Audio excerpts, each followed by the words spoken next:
हिमाचल प्रदेश में corona vaccine के लिए सरकार ने शुरू की तैयारियां। वैक्सीन के भंडारण के लिए प्रदेश में 386 स्थल चिन्हित। लोगों तक वैक्सीन पहुंचाने के लिए 3700 वैक्सीनेटर्स देंगे अपनी सेवाएं।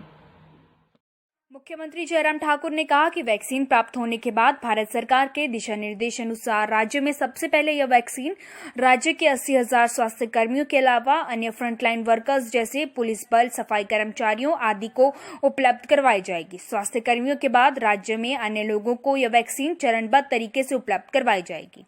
स्वास्थ्य एवं परिवार कल्याण मंत्री डॉक्टर राजीव सैजल ने बताया कि राज्य में कोरोना वैक्सीन के भंडारण की भी पूरी व्यवस्था कर ली गई है।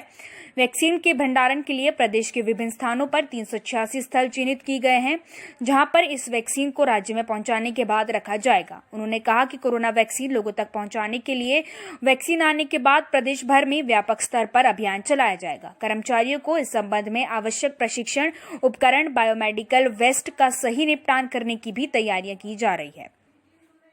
तो बहुत ज़्यादा नहीं बोल रहे हैं, हम अपनी तैयारी रखे हुए हैं। वैक्सीन की अराइवल का हम इंतज़ार कर रहे हैं कि वैक्सीन आए और डिस्ट्रीब्यूशन के लिए जो मैकेनिज्म डेवलप करने के लिए बोला गया है उसके लिए पूरी तैयारी है। प्रधानमंत्री जी ने कुछ दिन पहले वीडियो कॉन्फ्रेंस के माध्यम से सभी चीफ मिनिस्टर के साथ बातचीत की है और बातचीत करके उनने अपनी बात को जिस रूप में कही है उस तरह से तैयारियाँ हिमाचल प्रदेश में हमारी चल रही है। मैं आपको बताना चाहूँगा कि ये जो बेनिफिशरी जो हैं तो इनको आइडेंटिफाई करना और फिर आइडेंटिफाई करने के बाद उनकी सूची को अपलोड करना, ये एक बड़ा महत्वपूर्ण कार्य था। और इसमें मुझे आपको बताते हुए हर्ष होता है कि तकरीबन 99% ये डाटा जो है ये अपलोड कर दिया गया है। तो अब तो वैक्सीन का मुझे लगता है इंतज़ार है और फिर उसको लेकर के सभी तैयारियां जो हैं वो पूर्ण हैं। बात करी है मैं तकरीबन 1.5 घंटा कोविड पेशेंट के साथ रहा हूँ और तीनों फ्लोर्स पर जो हमारे कोविड पेशेंट जिन वार्डों में एडमिट थे तीनों में मैं गया और मेरे साथ आईजीएमसी के हमारे जो मेडिकल सुपरिटेंडेंट हैं डॉक्टर जनक राज, वो भी मेरे साथ उपस्थित थे वहाँ पर। काफ़ी बातें ऐसी आ रही थी कि कुछ अफवाहें आ रही थी, कुछ ऐसी बातें आ रही थी कि पता नहीं, जैसे रोगियों को जो है उनके हालत पर छोड़ दिया गया है, उनको मरने के लिए छोड़ दिया गया है। सरकार जो है वो किसी प्रकार से इन रोगियों की चिंता नहीं कर रही है। तो मैंने सोचा कि जब मेरा विभाग का विषय है तो मुझे खुद जा कर के सारी चीज़ें देखनी चाहिए। मैं एक-एक व्यक्ति से मिला और मैंने उस समय भी कहा था कि एक भी व्यक्ति ने ये नहीं कहा कि हमें कोई दिक्कत जो है यहाँ इस कोविड वार्ड में रहते हुए जो। उन्होंने कहा कि कई बार कुछ लोगों ने ये भी कहा है कि परिवार वालों ने ठुकराया है लेकिन स्वास्थ्य विभाग ने हमें अपनाया है।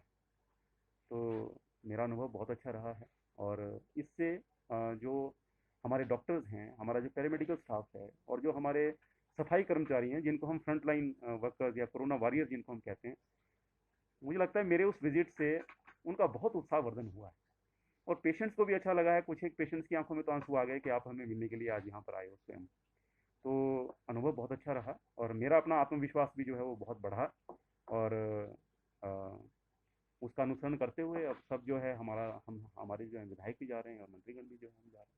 डॉक्टर जिस तरह हाँ, ये सत्य है कि एक दिन पूर्व जो है सीएस महोदय की अध्यक्षता में स्टेट स्टीयरिंग कमेटी जो है उसकी बैठक जो है यहाँ हुई है शिमला में और उसमें वैक्सीन आने की स्थिति में हमारे प्रदेश की तैयारियों का अवलोकन करना जो था उस बैठक का उद्देश्य था। और मैं आपको बताना चाहूँगा कि ये जो बेनिफिशरी जो हैं तो इनको आइडेंटिफाई करना और फिर आइडेंटिफाई करने के बाद उनकी सूची को अपलोड करना, ये एक बड़ा महत्वपूर्ण कार्य था। और इसमें मुझे आपको बताते हुए हर्ष होता है कि तकरीबन 99% ये डाटा जो है ये अपलोड कर दिया गया है।